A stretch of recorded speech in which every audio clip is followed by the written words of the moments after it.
হচ্ছে এই বিষয়টা এখনো তদন্ত চলছে, যেহেতু ইনভেস্টিগেশন চলছে, এটা নিয়ে মন্তব্য করাটা উচিত না। তারপর যেহেতু আমার নাম স্পেসিফিকলি সেখানে এসেছে এবং এই নামটা আসার পর আমি একরকম অবাকই হই। জানাল মপুকে আমি চিনতাম যখন আমি ছাত্র অধিকার পরিষদে ছিলাম 2022 সালে, যখন ক্যাম্পাসে আমরা ছাত্র রাজনীতির সাথে যুক্ত ছিলাম, তখন সেও ছাত্র অধিকার পরিষদ করতো, সম্মিলিত বেসরকারি বিশ্ববিদ্যালয়ের কমিটিতে বোধহয় ছিল, তখন চিনতাম। কিন্তু গত 2024 সালের 5ই আগস্টের পরে তার সাথে আমার কখনো কথা বা দেখা হয়নি। এবং এই ধরনের একটা ক্লেম আসার পরে তারপরে আমরা আবার আরেক জায়গা থেকে জানতে পারলাম, আজকেও কিছুক্ষণ আগেও আমি ক্যাবিনেট থেকে বের হয়ে দেখলাম যে একজন সংবাদ সম্মেলন করেছেন, তার স্ত্রী পরিচয়।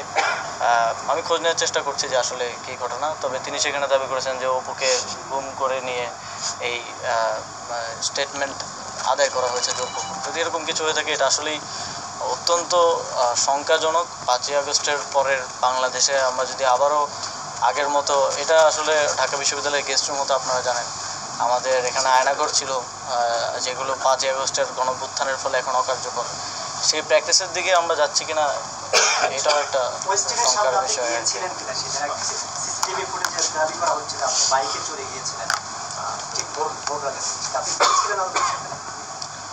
আমি মাঝে মধ্যেই আমার রাতে যখন কাজ শেষ হয়, প্রায় কখনো কখনো ভোর হয়ে যায়, আমি রাতে খাওয়া দাওয়া, ওই সময় বাসায় আসলে খাওয়া দাওয়া দেওয়ার মতো কেউ থাকে না খাবার, তো আমি মাঝে মধ্যে বেশিরভাগ সময় যাই 300 ফিটের নীলা মার্কেট বলে একটা জায়গা আছে, আপনারা জানেন, ওইখানে হাঁসের মাংস খুব ভালো পাওয়া যায়, তো ওইখানে হয়তো যাই 4-5 জন মিলে। তো আবার মাঝে মধ্যে ওইটা আবার বেশি ভোর হয়ে গেলে বন্ধ থাকে, তখন ওইদিকে ওয়েস্ট এন্ডে যাওয়া হয়। তবে এক্স্যাক্ট ওই দিন আমি গিয়েছিলাম কিনা বা সেখানে ছিলাম কিনা, এটা আমার ফুটেজে যেটা দেখা যাচ্ছে সেটা কি আপনি কি না, মানে মোটরসাইকেলে একজন যাচ্ছে সাদাই পরে। এখন দেখেন সিসিটিভি ফুটেজে হেলমেট পরা যে কাউকে যদি আমাকে বলে দাবি করা হয়, এটা কতটুকু আসলে বিশ্বাসযোগ্য বা কতটুকু, আমি এই বিষয়ে আর বেশি কিছু বলতে চাই না, কারণ এটা তদন্তের অধীনে একটা বিষয়, যেহেতু তারপর অনেক কিছু বললাম, কারণ আমার বিষয়ে যেহেতু এলিগেশন আসছে, আমি সেজন্য বললাম আর কি।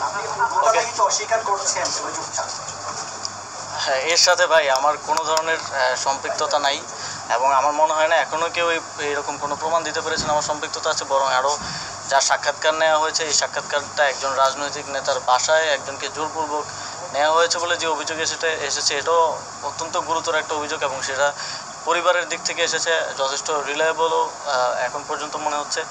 তো এর সাথে যে আমার সংশ্লিষ্টতার যেই কথা বলা হচ্ছে, এটা সম্পূর্ণ রাজনৈতিক উদ্দেশ্য প্রণোদিত। এরকম অনেক কিছু আপনারাও ইতিপূর্বে দেখেছেন, আমরা সেগুলো ডিবাঙ্ক করেছি, এবং এখন দেখছেন, সামনেও হয়তো দেখবেন।